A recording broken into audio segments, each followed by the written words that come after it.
Salama, Salama, bien-aimés dans le Seigneur, c'est bien moi, votre sœur Déborah, l'humble servante du Seigneur et la vôtre aussi. Soyez puissamment bénis au nom puissant de Isaiah Congo. Voilà, bien-aimés, je viens encore vous donner une révélation que le Seigneur m'a donnée, une révélation qu'il m'a donnée, je viens aussi la partager avec vous en ce qui concerne la véracité des Écritures, en ce qui concerne comment dire, la vérité sur ce que nous appelons le peuple juif, le vrai peuple juif, le vrai peuple hébreu, le vrai peuple israélite.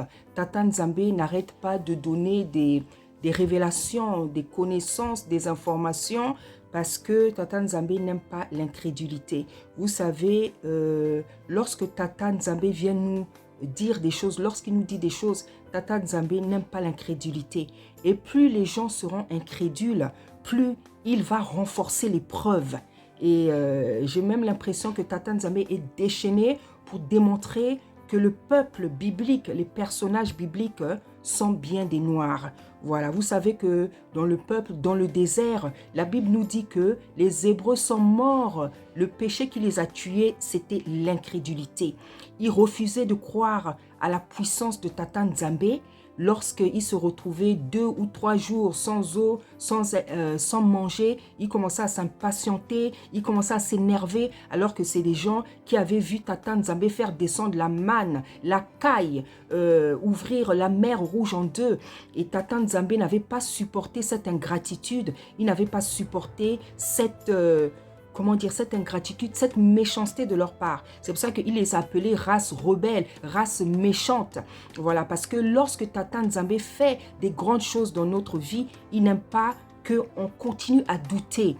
Une fois que Tata Nzambe a déjà fait quelque chose de grand, de puissant dans ta vie, quelque chose, un événement qui est comment dire, qui est fort dans ta vie, tu n'as plus le droit de douter, bien-aimé. Lorsque même tu passes dans des situations difficiles, il nous donne un événement à tous dans nos vies comme référence afin que, quoi qu'il puisse nous arriver, nous ne doutons plus de quelque chose.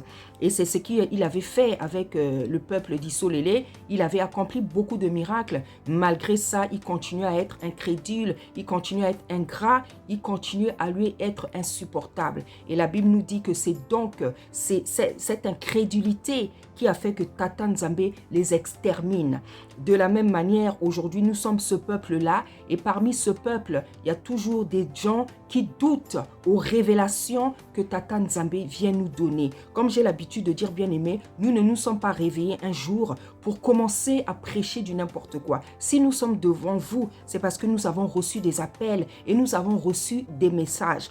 Car lorsque Tata Nzambe appelle un homme, une femme, il lui donne son message, il lui donne les messages qu'il va prêcher. Voilà, donc c'est pour ça que nous sommes devant vous. Nous prêchons, nous donnons des messages, différents messages sur les femmes, sur le corps du Seigneur, pour les nations, et messages du dépouillement. Ça aussi, c'est un message que Tata Nzambe nous a recommandé, en tout cas parmi nombreuses et parmi nombreux, de prêcher, bien-aimés. Donc c'est ce travail, bien-aimé, que je suis encore venu faire en ce moment. Hein, peut-être il y en a qui vont dire, mais la sœur Déborah n'arrête plus que de prêcher sur ça, sur la falsification de la Bible, démontrer. Et oui, c'est un message, bien-aimé, qu'il m'a demandé de prêcher. Hein, je vous ai fait passer les vidéos, vous avez vu, vous avez entendu comment, quand j'ai fait le rêve, quand j'ai rêvé le rassemblement des Bantous, dans le rêve, on me disait, toi aussi, tu dois prêcher ce message-là. Donc, si je prêche ce message, bien-aimé, ce n'est qu'une recommandation.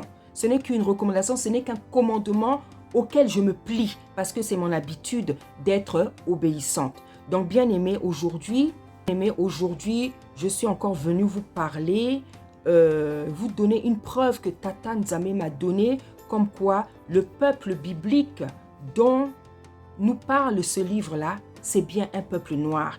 Et Tata Nzambe m'a donné encore un verset et il n'arrête pas de donner des preuves et des versets pour démontrer que ce peuple-là, c'est bien les Noirs. Vous savez, ça fait quelques mois, quelques semaines, je dirais 1 mois ou 2 mois, qu'il m'avait donné ce passage-là. Mais je l'avais oublié, tellement il nous donne les messages en même temps.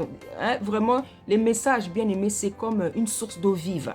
Hein, ça coule, ça coule, ça coule. Et parfois, tu ne sais même pas par lequel commencer. Voilà, donc quand il m'a donné ça, j'avais oublié. Ça fait au moins 1 mois, 2 mois, j'avais oublié. Et comme j'avais oublié, et comme il veut parler, il veut qu'on fasse le travail, il y a quelques jours, il est venu me redonner. C'est-à-dire, j'ouvre ma Bible comme ça et je retombe sur le même passage. Je dis, oh Seigneur, j'avais oublié que je devais donner ce message. C'est pour ça, bien aimé, je viens vous donner ce message. Donc, c'est un passage, bien aimé, que je veux lire. C'est un passage et vous serez vraiment surpris. Et je vous dis, la Bible dit que lorsqu'il commence quelque chose, il la termine. Donc, il va toujours parler. Il va toujours parler, bien-aimé dans le Seigneur. Voilà, donc, comme vous savez, hein, je suis avec mes lunettes. Donc, nous sommes dans 1 Samuel 18. Nous allons lire du verset 6 au verset 9. Je lis la parole au nom puissant d'Issaïe Congo. Voilà. Comme il revenait lors du retour, donc voilà, c'est l'histoire de Samuel, comme David et de Saul et tout.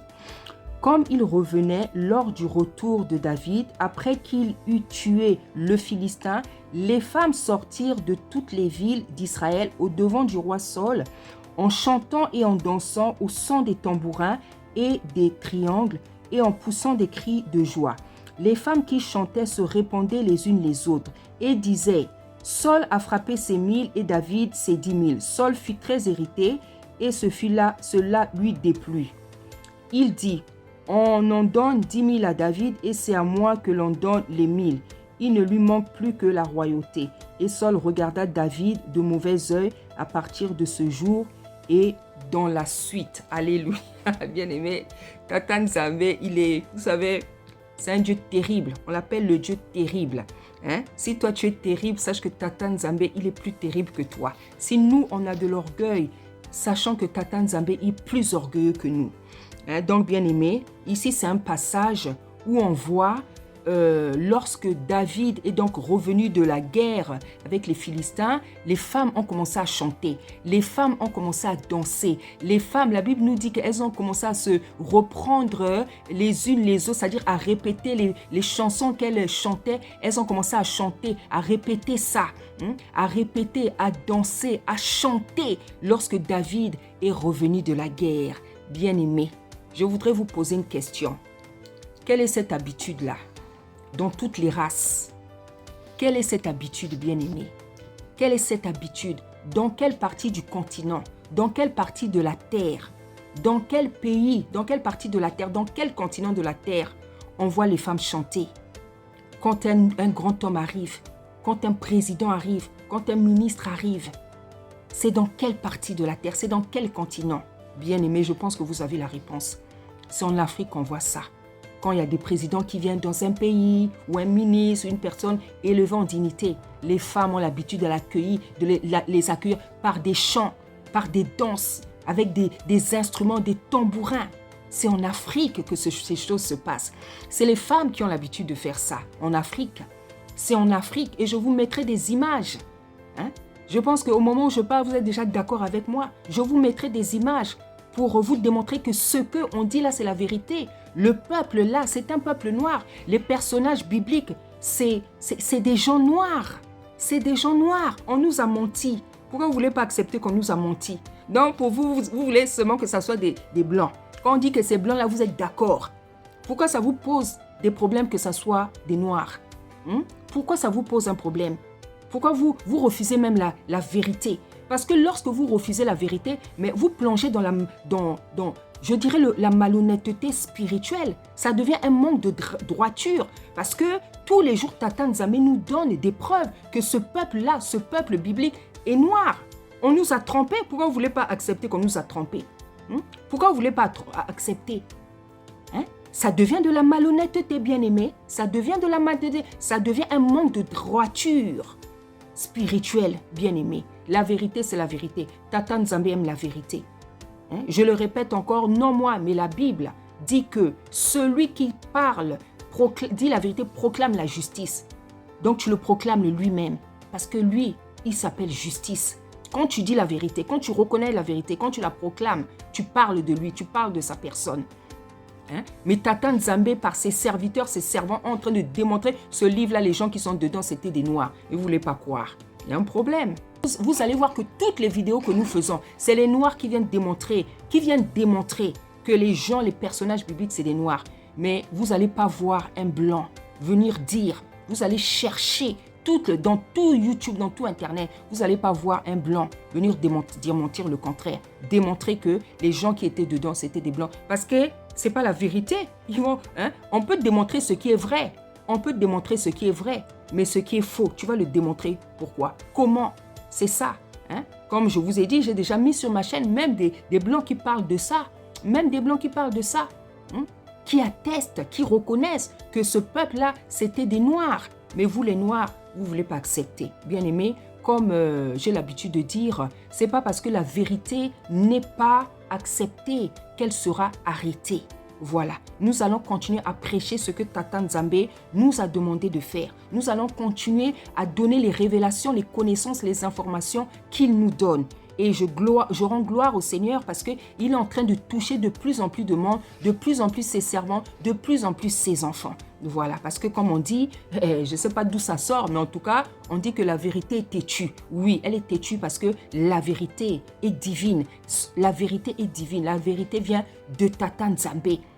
Le mensonge ne perdure jamais. Le mensonge ne perdure jamais parce que le mensonge, comme ce n'est pas la vérité, ça se détruit. Ça se détruit. C'est pour ça que vous voyez que tous les mensonges qui nous ont été donnés dans l'histoire, vous voyez, au fil des temps, ils sont en train d'être démantelés peu à peu parce que c'est la vérité qui perdure. Le mensonge ne perdure pas parce que le mensonge, il est faible et la vérité, elle est forte. Donc, bien aimé, je vous ai lu ce passage.